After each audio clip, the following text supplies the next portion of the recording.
Welcome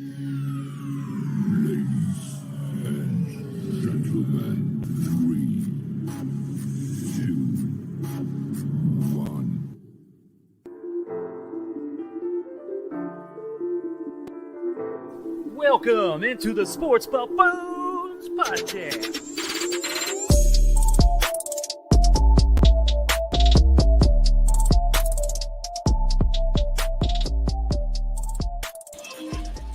Welcome on into the Sports Buffoons, back here once again, the full clan back together here at Mr. Brews Taphouse in Overland Park, Kansas. Guys, fellas, it feels good to be back. We were here just a little bit over a month ago, and we're back in the saddle again over at the home of, from my experience anyway, the best damn burgers in town.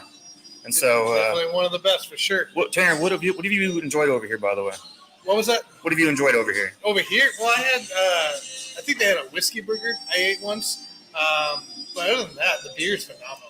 That's what I really come for. Tanner's a whiskey guy. I just had a jalapeno popper burger, so but you have the options here. You can get turkey, you can get beef, you could get the black bean burger, whatever you're into. Just throw it on there. Chicken, you can get chicken. All kinds of stuff. My favorite thing is the Kentucky bourbon burger. I pretty much have it every time. That's what it is.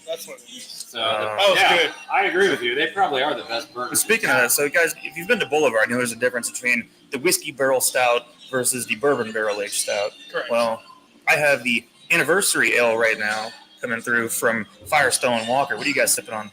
Peppermint Yeti. Peppermint Yeti from what? Where is that out of? Number 32, man. Dude, it's not called number 32. It's from Great Divide out of Denver, Colorado, and it's wonderful stuff. It's the Yeti series. It's up there in the Yeti series. But if you come to Mr. Brews, just order a 32.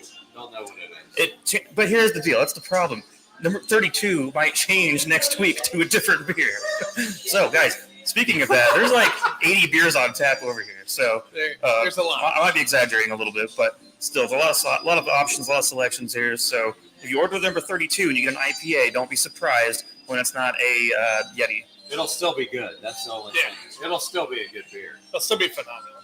Yeah, what do you got, Tanner? So, Jason checked me. I don't know the name, but it's Toppling Goliath. Of course, you can't go wrong with that. It is an IPA, and it's smooth and solid. So, Jason distracted me on the name with that 32 and all that. I completely blanked. What beer is this? Number 32, guys. 32. The good news is we're good with numbers most of the time. Not all the time, but 60% of the time it works every time. And so, with that said, guys, we'll be talking to you guys about some financial options you can make this weekend with the NFL world, the NFL divisional matchups, and some of the betting lines we have. We have prop bets coming up. We have all of our picks across the entire board this week when it comes to the over-under, as well as the overall betting line spread of each game we have coming up this weekend. Guys, my favorite prop bet right now actually is the one of over-under. How many dildos will be thrown on the field by Bills fans this weekend? 0, because it's in KC. That doesn't mean Bills fans can't throw dildos. 0, because it's in KC. Tables? You know they brought tables, dildos. I'm going over 30, bro. But dildos, I ain't worried about. You don't think they're going to bring a dildo to there? Nope, I don't think so. What do you think, Jason? Over under half a dildo? I'm going to go with the under because, the Cowboys fans already accomplished that feat. They threw dildos. They threw, I don't know what the hell else they threw out on that field when the Cowboys lost that game. So I'm going to go with the under on that shit. Well, not to give any spoilers away, but I'm going on the under as well. And that's because Bills fans won't be very happy. So we'll talk about that later on. But first and foremost, you guys, first game I want to talk about with you all here coming up is the LA Rams going over to the Tampa Bay Buccaneers. Tom Brady at 44 years old, once again have another historic season. And the over-under on that right now is 48.5. But I'm more concerned right now about the spread right now of -3 on that game. Guys, this is an interesting game because the first time these two teams played, the Rams beat them by 10 points. Now, is it possible for Brady to lose twice in one season to the same team? We'll see this weekend. But for me, I like the Rams on this one to cover that -3 and actually to win that game. What do you guys got?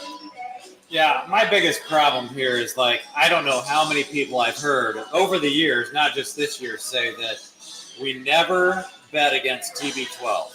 We never bet against Tom Brady. Well, guess what? Just for your information, he's actually lost Super Bowls before. He's lost playoff games. The shit's actually happened. So don't be afraid to bet against Tom Brady in this game. That's number one. Number two, he might have one or two guys missing from his offensive line this week. And so that's not a good sign when you're going up against the likes of Aaron Donald, Von Miller.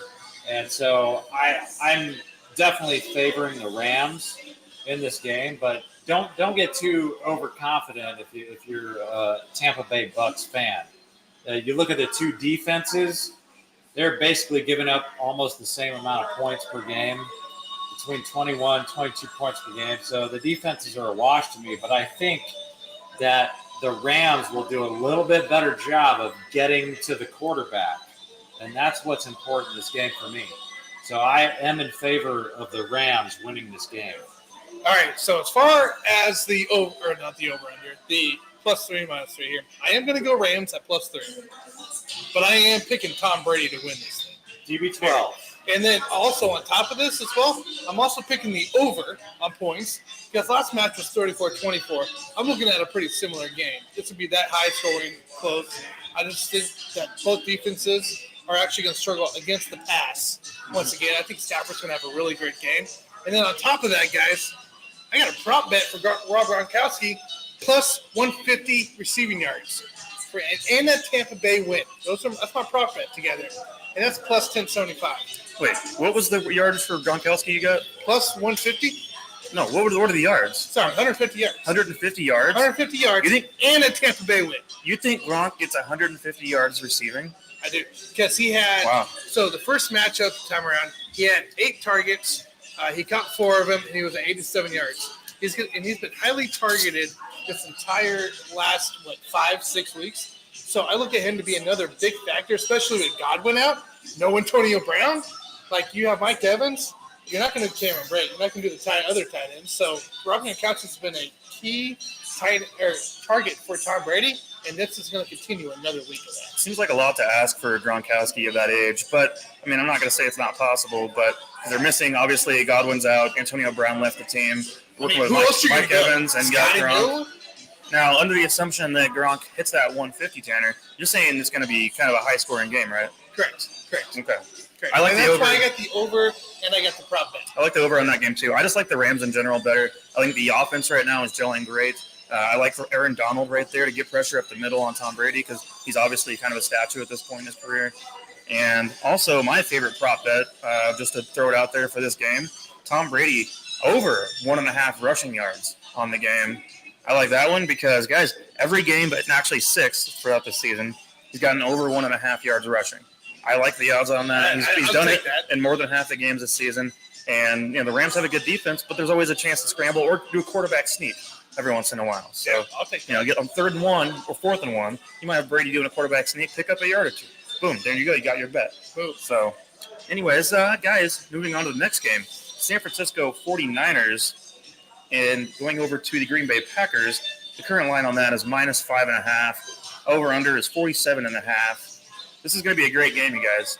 We got 2 really good coaches right now going against each other. I'm a big fan of Kyle Shanahan, the way he structures his teams. No matter what, this is going to be a close game. 5.5. I like the 49ers in this game to cover, but not win. So give me the 49ers plus 5.5 in this game. I think that they keep it close just through that running game, trying to control the ball, keep it out of Rodgers' hands, and then just doing their dirty work on their own. So, Jason, what are you feeling on this game? I do feel you on the fact that the Niners are going to try to run the ball and keep this game close. However, they're only going to be able to accomplish that in the first half. So Packers are -6. But for me, the Cowboys win was kind of like winning the Super Bowl for the Niners, and I think they're going to suffer a little bit of a hangover after that last game of beating the Cowboys. So the defense, I mean, they're both kind of a wash there, but Aaron Rodgers is going to be playing for blood in this game.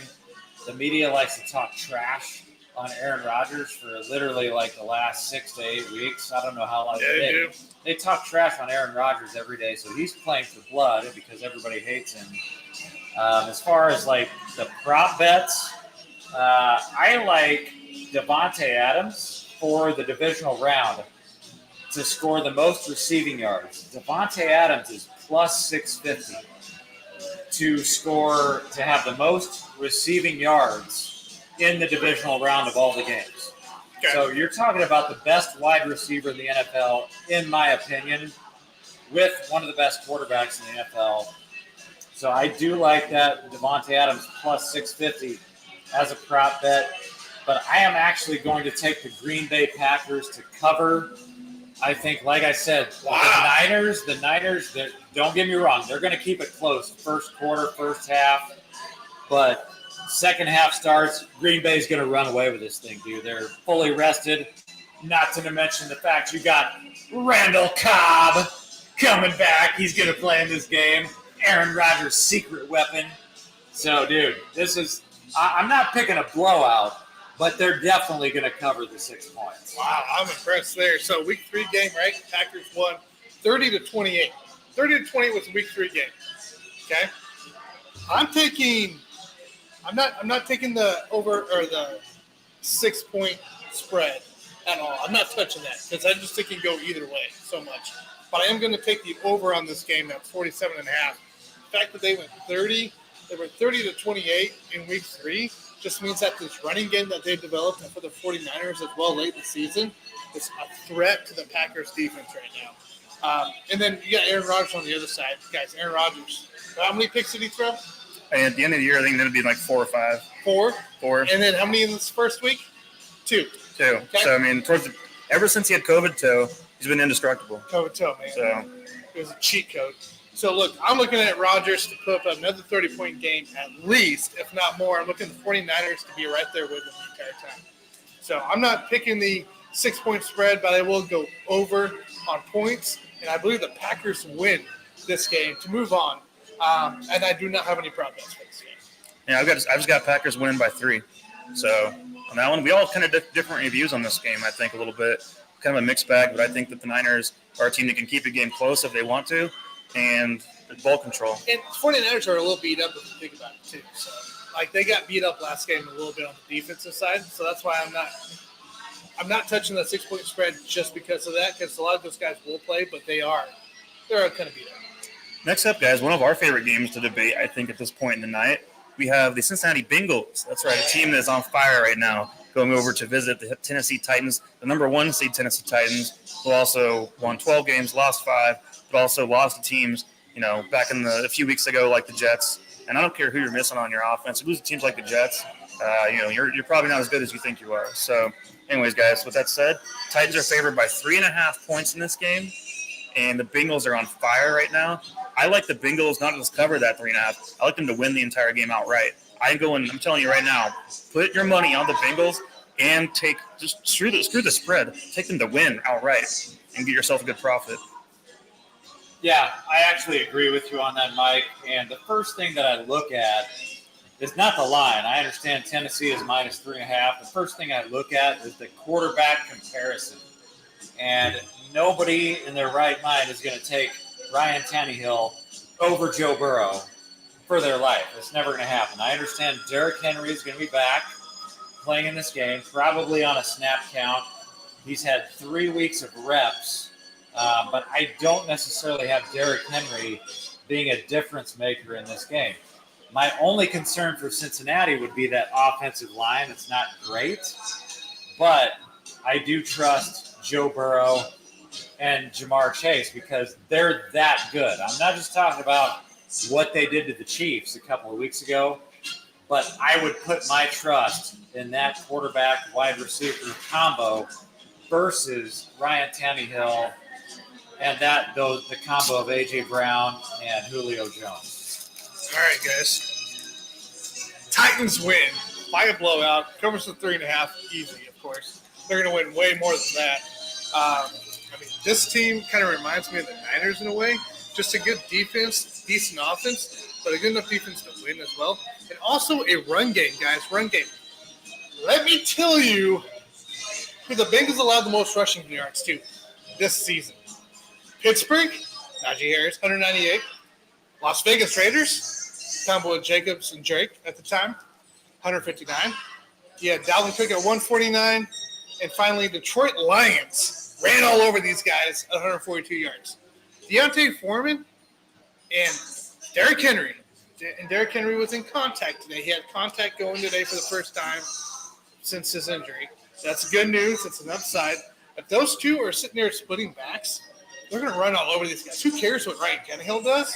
As long as they can establish a running game, it's game over right here. And I don't think the Bengals can stop these guys. I am going Titans cover the 3.5.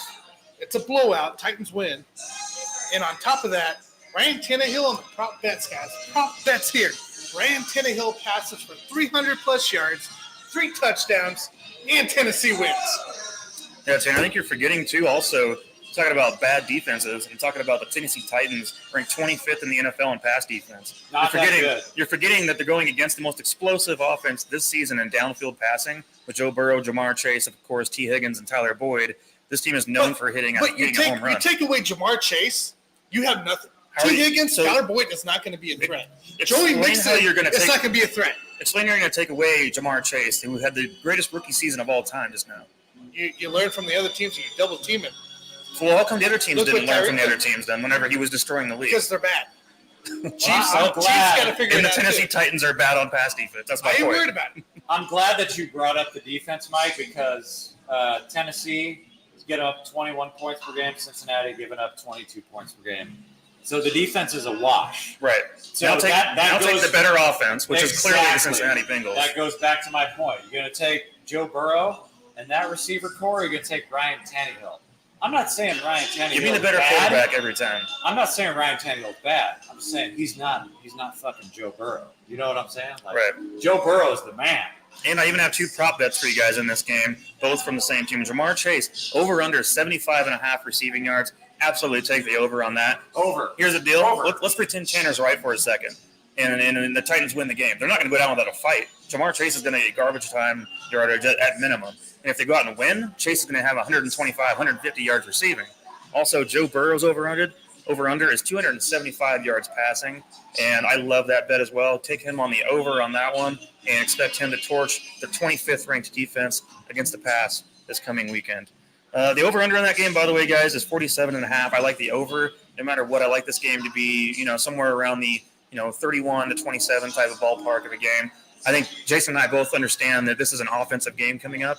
We're not worried about the defense where, we see who has the flaws and all things like that, but I like the overall explosiveness of the Bengals, and that's why we have them winning outright.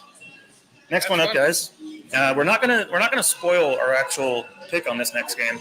We do have the Bills going to visit the Chiefs, and the over/under in that game is 54.5 points. I love that one as well because here's my thought: the Bills are not going to beat the Chiefs without scoring at least 30 points in this game. Oh, did that change? It was 55 earlier today. 54.5 on DraftKings. Okay, that's what I'm basing mine off. 55 up Bovada.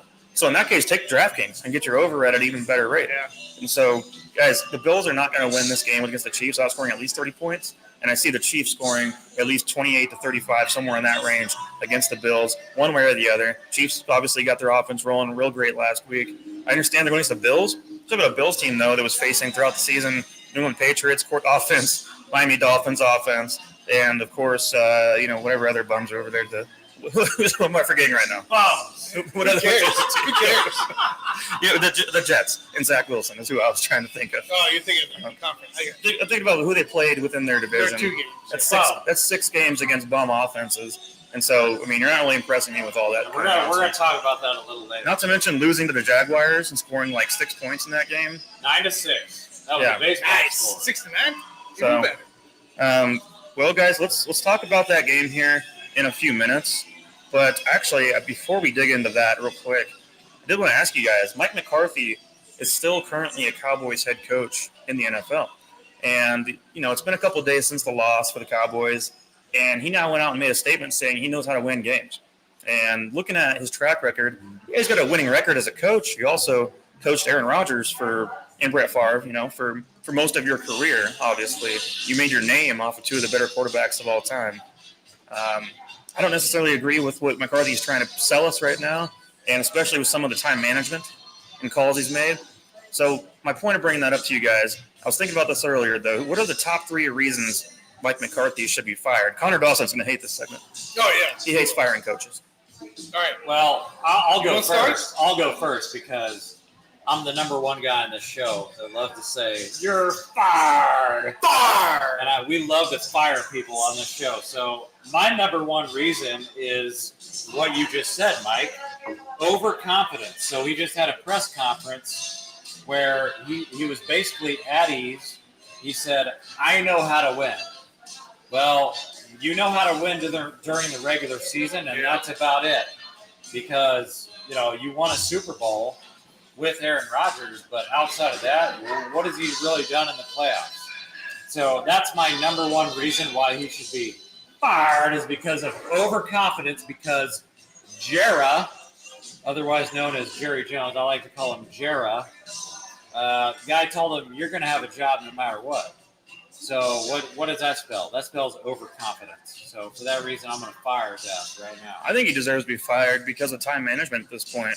I mean, it's happened enough times, and the mistakes that happen throughout the course of the season, and especially in crucial situations like the Cowboys just endured this past weekend, left Dak Prescott in a situation where he thought he could run, get enough yardage, and he would chuck for one for the end zone, and you had no timeouts.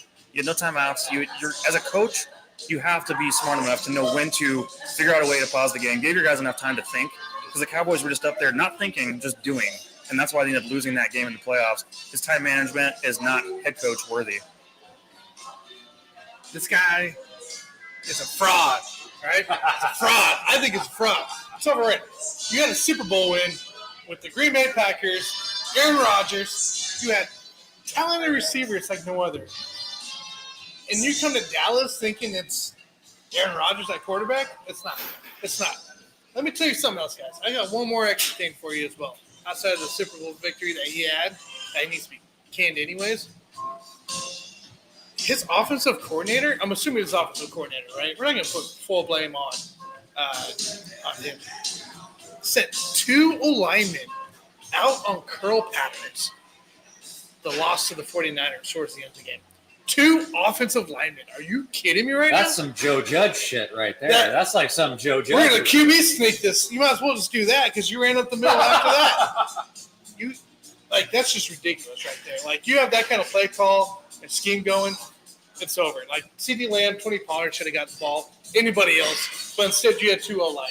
Like, that's all I'm saying. It's like, you deserve to get canned after that. Yep, I agree. By the way, I have 2 more prop bets I wanted to throw out there for you guys. I'm just going to scatter them like Easter eggs. It's like Easter egg hunting for prop bets this whole show tonight. Patrick Mahomes over-under 281.5 on this game coming up. The last time they played in a Chiefs loss against the Bills, he put up 272.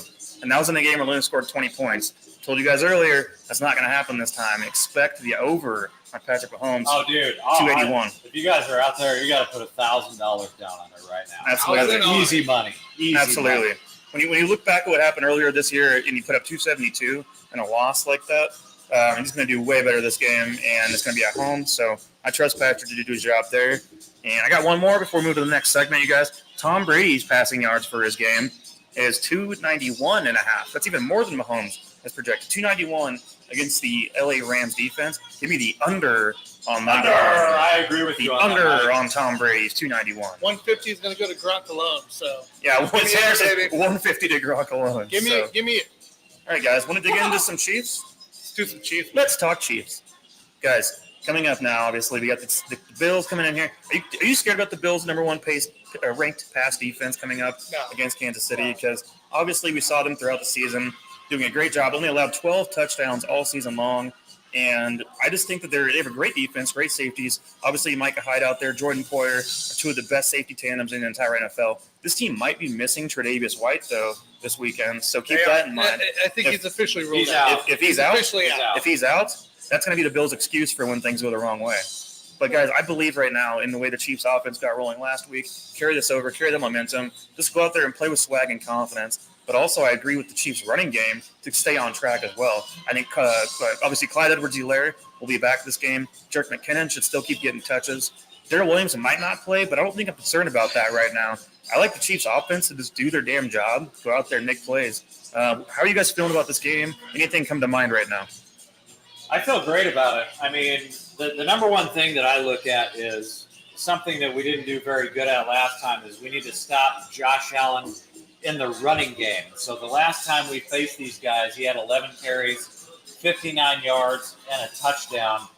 I feel like we need to do a little bit better job of containing him in the running game, because I would much rather just keep him in the pocket, because guess what, guys? Josh Allen is due after that last game where he blew up against New England. He's due to make a couple of mistakes in this game. And that's the best way to make mistakes, is if you just keep him in the pocket. We talked about this a little bit earlier. I am not concerned about that Buffalo Bills defense, because you look at their strength of schedule throughout the course of the year. They're number 30 out of 32 NFL teams in strength of schedule. So I think their defense, it's a good defense, but I think it's a little bit overrated because of the crap schedule that they played. And it's not just the fact that they played the Jets and Miami twice. They played the New England Patriots twice in the regular season, who had a quarterback in Mac Jones that they didn't fully trust him to throw the ball. They also lost a game to Jacksonville, as Mike alluded to, 9-6. And they also lost to Pittsburgh earlier in the season. So that number one defense of 17 points per game allowed is very misleading. You look at the Chiefs, on the other hand, we're the number 8 defense for the whole season, but that is also very misleading because the defense played like shit for like the first handful of games. So the Chiefs might actually have a better defense when it's all said and done versus the Bills. Also, the other thing I looked at is the revenge factor. We talked about that last week. I think the revenge factor favors the Chiefs, not just because the Bills beat us early in the year. So we want to have revenge against the Bills, but I also look at the media. The media has been talking shit on the Patrick Mahomes and the Chiefs all season long. And I want to point out Stephen A. Smith. He's been in the news a lot lately. And I went back and I watched Stephen A. Smith's video after the Bills beat the Chiefs in week 5. And he just obliterated them, dude. He basically said the Chiefs are done. Keep in mind, this is in week 5 of the NFL season. He flat out said the Chiefs are done. They're trash. Not that I'm saying that I trust Stephen A. Smith for my football advice, but I'm just throwing it out there. So when I look at the Chiefs, it's a revenge factor against the Bills, but also the media in general and all these trash-talking naysayers that hated on the Chiefs all season long. So I think those are the first couple of things that I'm looking at in this game. I think there's still, Jason, a lot of non-believers about the Chiefs' defense, too. I mean, obviously, when we go back to from week 6 on, they had the number 1 ranked defense in the entire league in points allowed. And so with that said, how come they do not get the proper attention? It's almost like they get overlooked defensively for some reason because those first few weeks were so bad. You ever looked at the offense? But here's the deal. The defense has actually played better than the offense this season on paper. And so I think that the first few weeks of the season the Chiefs had that were so poor, I think has now made a long-lasting impact on the mentality and the overall thought on what the Chiefs are really capable of. They think of the Chiefs as just an offensive team, when the fact is this defense has played great, especially on third downs throughout the back end of this season. And I see Josh Allen out there, and he's a great quarterback, guys. Take nothing away from him at all, but he's going to have to do a lot to keep this game, in his hands, keep it alive, because obviously he's a great running quarterback as well as passing.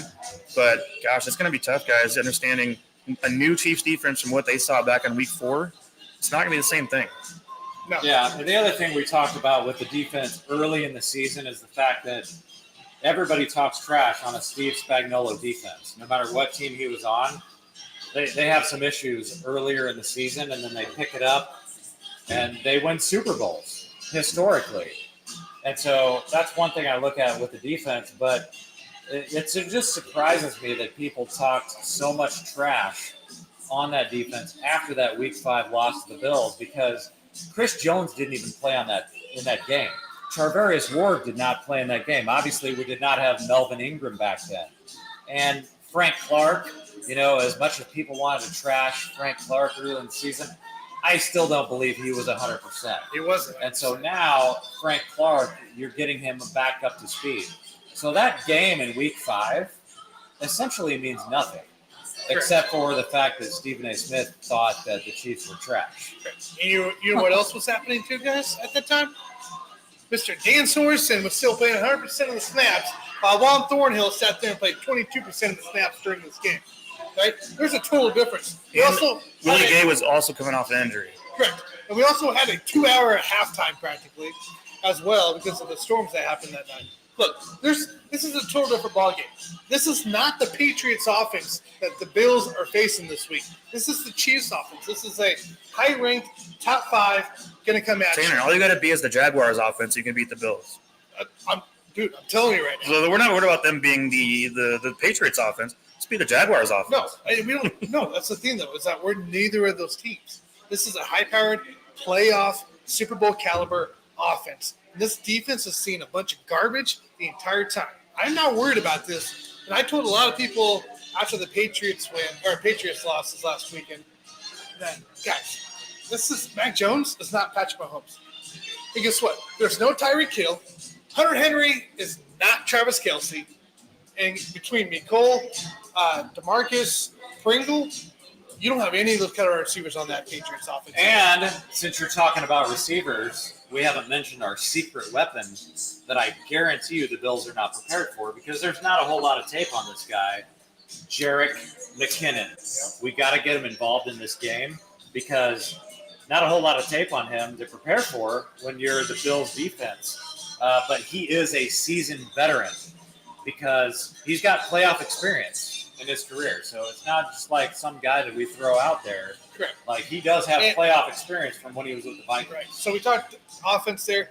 Defensive side, guys, Spaxton's aggressiveness is up to a whole new level here. We're blitzing people. I got a little chart here for you guys real quick here. You see here is the targets and the target yards per target, right? Red is your yards per target, blue is your targets. You see Dan Sorensen with that one big catch with Dawson Knox, probably a couple others, right? Pretty bad.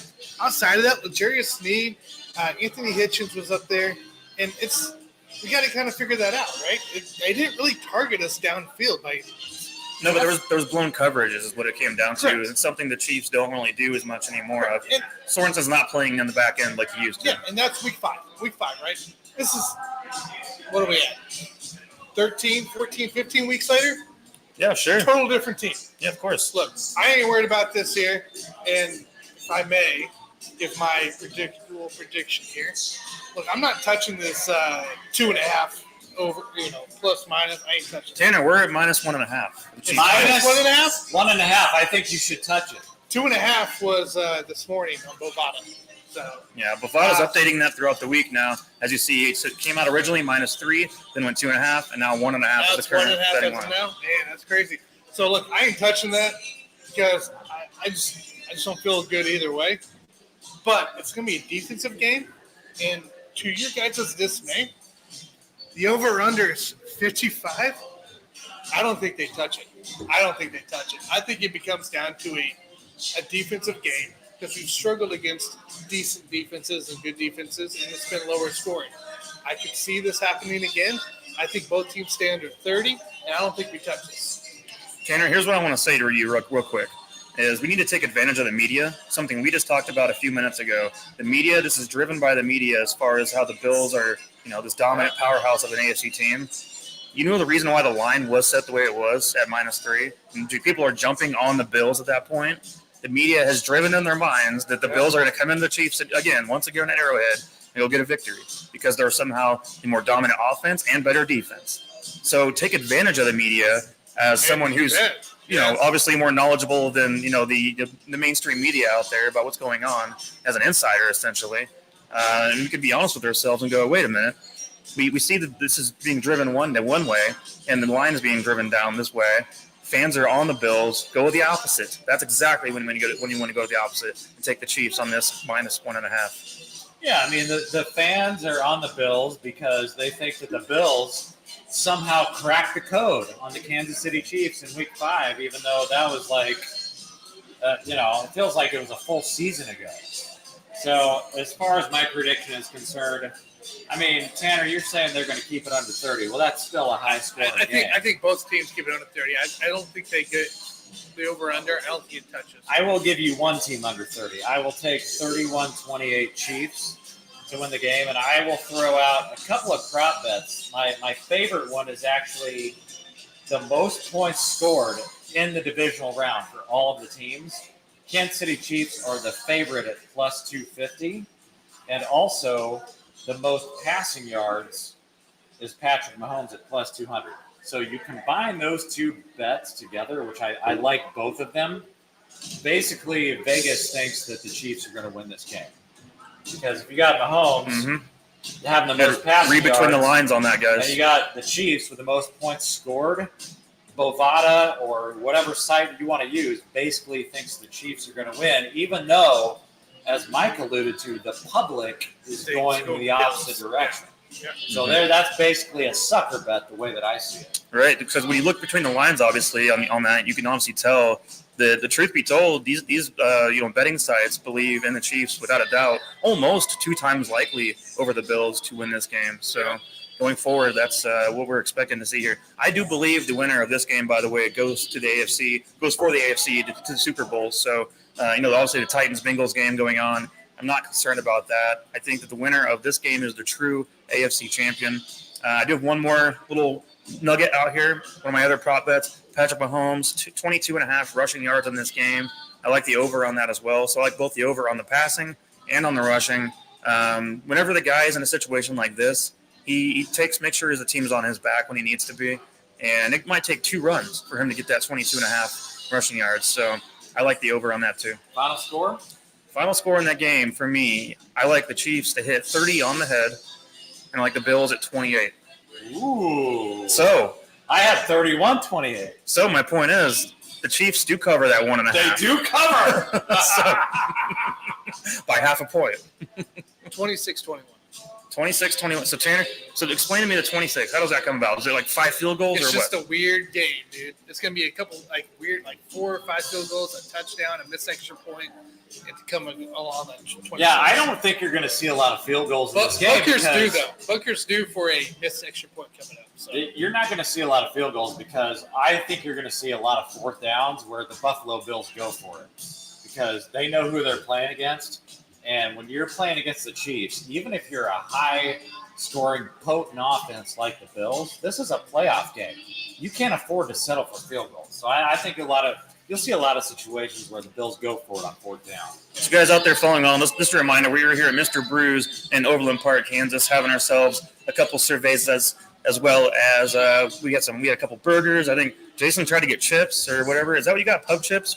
At least he tried to. He's trying to get nachos. Yeah, something like that, dude. So we also got the burger of the month, guys. Mr. Brews patty melt, freshly ground certified Hereford beef, melted Swiss cheese, Mr. Brews special sauce on a fresh marble rye pie. Big time. This is unpaid, you guys. We just love the damn place. So this is the best damn burgers in town. The cool thing is they do burgers of the month. So right now it is Truly's Wild Berry is the brewery of the month, but I mean, it's scattered all around the time. So, yeah, absolutely. So, recapping real quick, you guys, we had I had the Rams to win outright. Go ahead. Recap. I had the Rams win outright. I had the 49ers to cover but not win the 5.5. I had the Bengals to win outright. I had the Chiefs to win and cover the 1.5. All right, we do got a comment here. Easy wants to know if any TDs over 50 yards. For any game. That is a couple.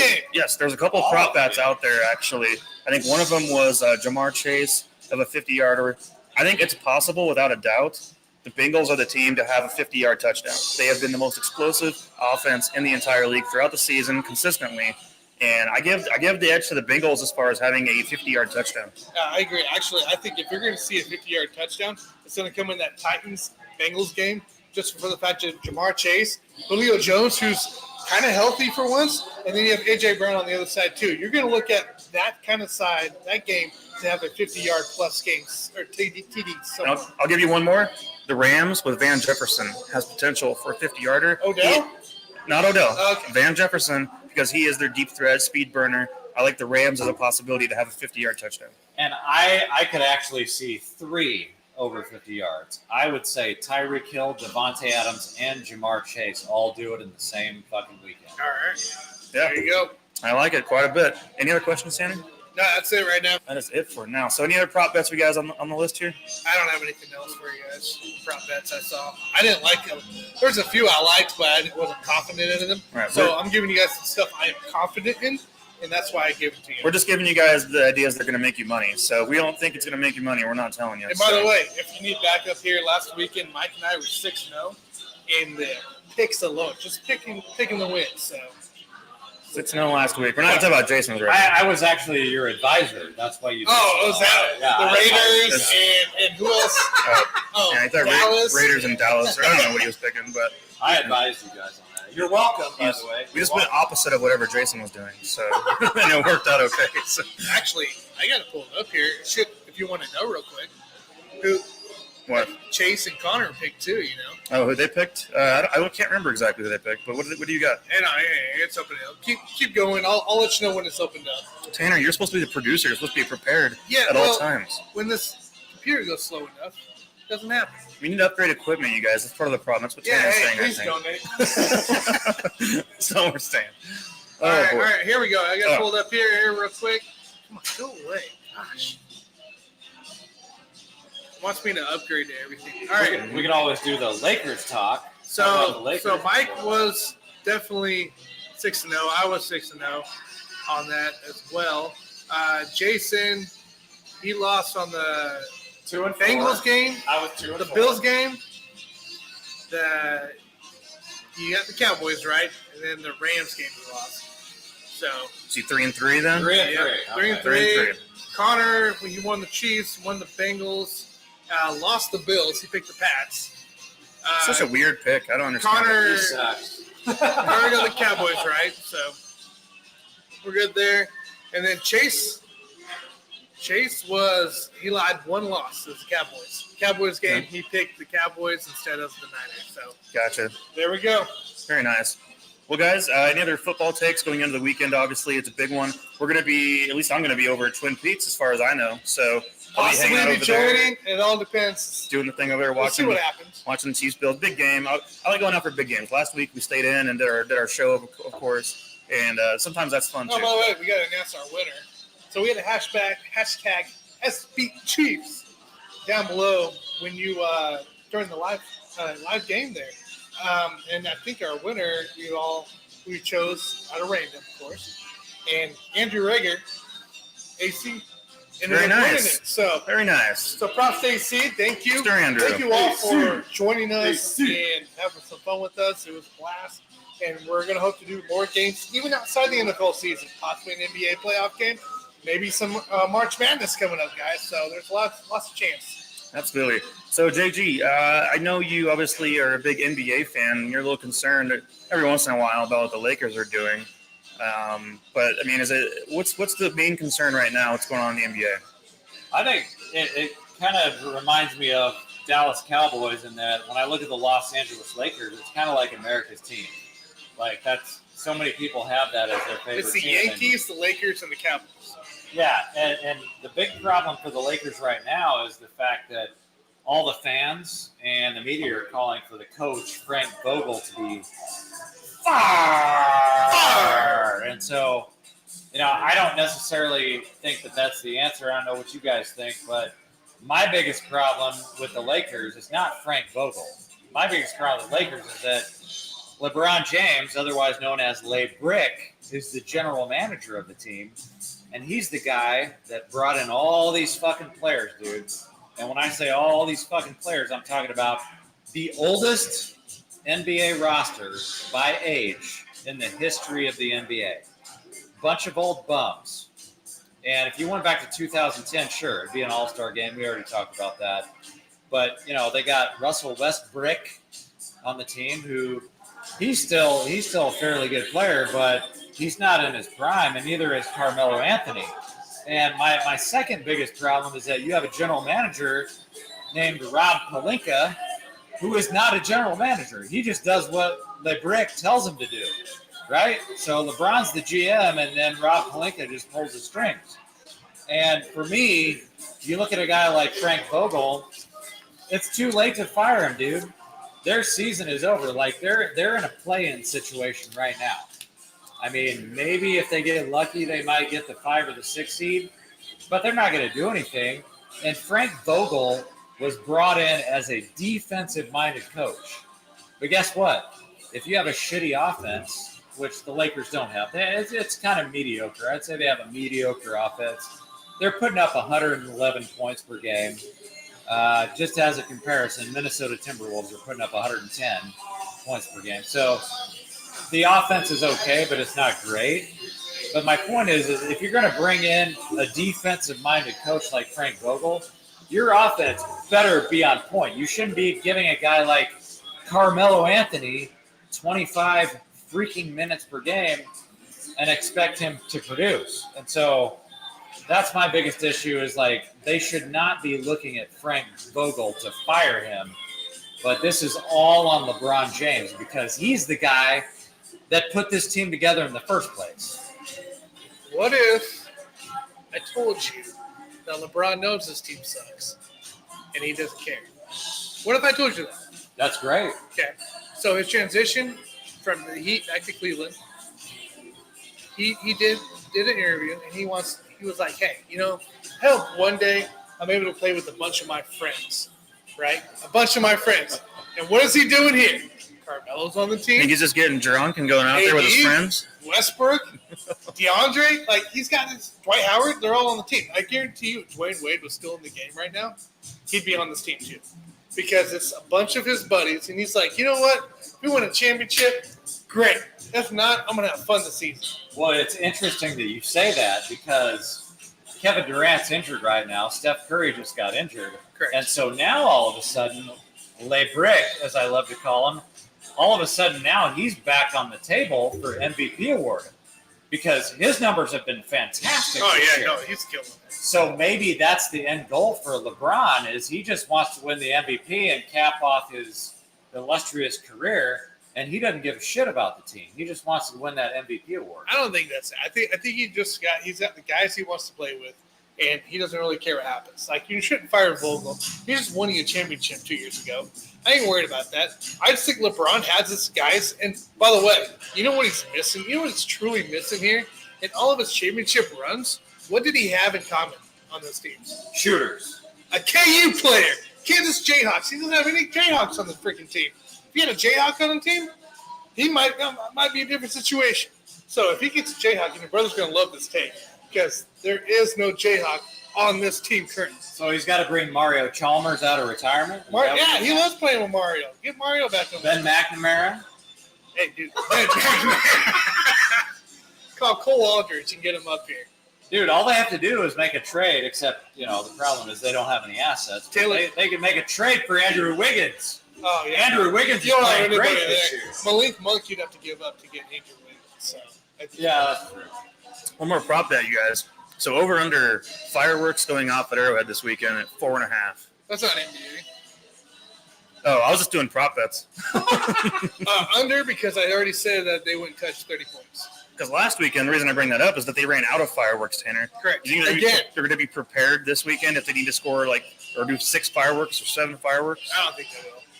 I don't think they're prepared again. I think they're allowed to set them out, and after that, So if the Chiefs go out and score 70 one day, then you still you're get a just bunch of no fireworks for that record. Okay. correct. Too bad. They're not going to shoot off any fireworks, dude. We're all about championships.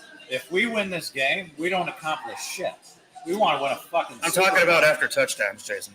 After touchdown. They That's should have. what they do after touchdown. I don't think Jason's ever been to a Chiefs game, so I've never been. it's been a while actually. I did go in 1988. I went in 1988 to a Chiefs game. He went back in like 2013 or some shit. I but- thought you meant if they win the game. No, No, after no. every touchdown they shoot fireworks, but they ran out last week. Is what I'm Oh, they saying. ran out of that. Because we scored too many touchdowns, so they ran out. Yeah, I'll take the over. I'll take the over on Me that. too. Over under 4.5. I like the over on that. I might see 5 touchdowns go off in this game. That means the Chiefs score 35 points probably. Is that a real? Can you actually bet on that if you go on Bovada? Or I was ready to take your guys' money, so Tanner, you and I have the bet now. We have to bet now? Now we have the bet. Oh, we have to bet?